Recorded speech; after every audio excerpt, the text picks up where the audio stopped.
One of those very concerned about the federal response. She's Congresswoman Nydia Velázquez, a Democrat from New York State. She traveled to Puerto Rico after the hurricane, and she joins us now from the U.S. Capitol. Congresswoman Velázquez, thank you so much for talking with us. You were quoted today as saying the response in Puerto Rico has been totally inefficient. What did you mean? Well, it has been 6 days since Hurricane Maria hit Puerto Rico, and I was there on Friday with the governor of the state of New York, and what we saw was pure devastation and destruction. The entire island without electricity, without water. Diesel is running out, gasoline is running out. Food is running out, and so they are in a very dire situation. And we didn't know until now that there has been 16 deaths.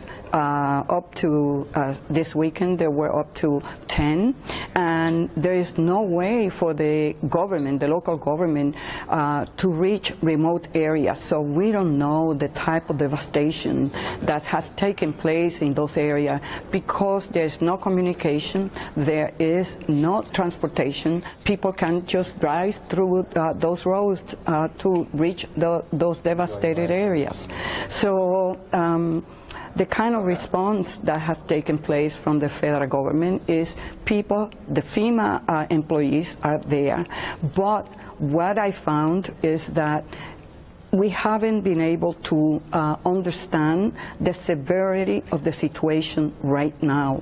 And so we need a top-notch 3-4-star general to oversee the interagency response. Otherwise, what we're going to be facing is a humanitarian crisis. What did you see of FEMA, of U.S. government assistance on the island when you were there?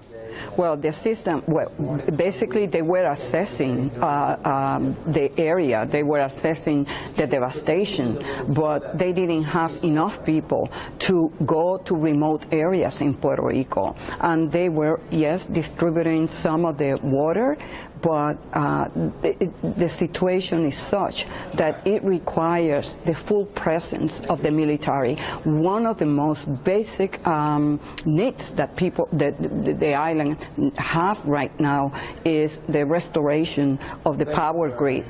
The entire island is basically without electricity and without water.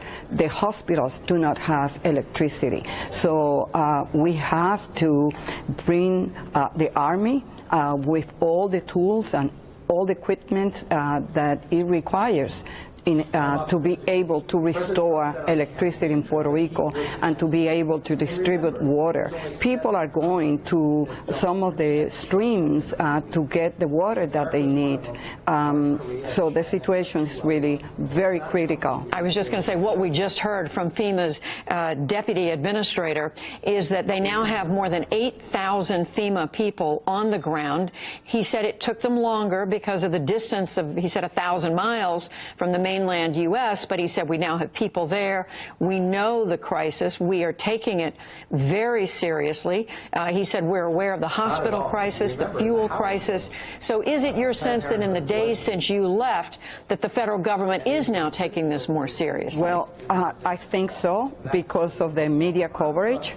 But let me just say, we need the presence of an aircraft carrier in Puerto Rico, stationed in Puerto Rico, like we did right after Irma with Miami. We need to have helicopters. We need to have small planes. Those are the type of things that we need that Puerto Rico doesn't have right now. Yes, the presence of 8,000 people from FEMA is great, but they don't have the capability to reach the most remote areas. They don't have the capability and the expertise to restore the power grid in Puerto Rico, and this is why we need when disasters strike in other foreign countries, we send the military, we send the expert from the Department of Defense. That is the kind of help that we need. And I assume you've told the Trump administration this. What's the answer been?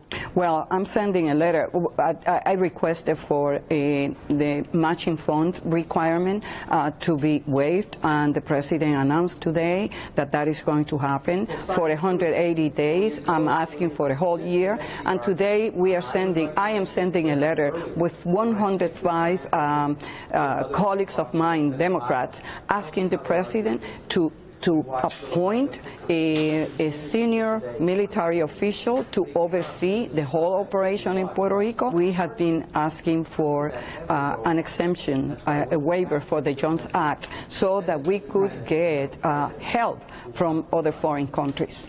Congresswoman Nydia Velázquez of New York, thank you very much.